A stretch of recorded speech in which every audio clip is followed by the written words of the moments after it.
To som a prečo som sa pustil do tohto projektu. Volám sa Dávid a som študentom IT. Našiel som si veľkú záľubu v kybernetickej bezpečnosti a učím sa ju už viac ako 2 roky. Za tú dobu som si rozšíril obzory a dozvedel sa veľa o praktikách hackerov. V bezpečnosti sa angažujem čoraz viac, pravidelne si robím certifikácie, zúčastňujem sa bezpečnostných konferencií, študentských súťaží a som stále v obraze o nových internetových hrozbách. Bohužiaľ čoraz viac počúvam o tom, ako boli ľudia, ktorých poznám, hacknutí len kvôli tomu, že klikli na nejaký blbý odkaz. Mojím cieľom je pomáhať ľuďom s bezpečnosťou. Ak by som im ale začal odborne vysvetľovať, pravdepodobne by ich to nezaujímalo. Preto som sa rozhodol spojiť humor s bezpečnosťou, aby sa kyberochrana stala zábavnou a ľahko pochopiteľnou.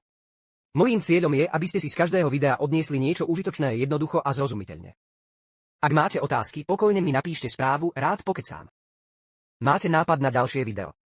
Ak vás baví bezpečnosť, dajte mi tip a možno ho uvidíte v ďalšom videu.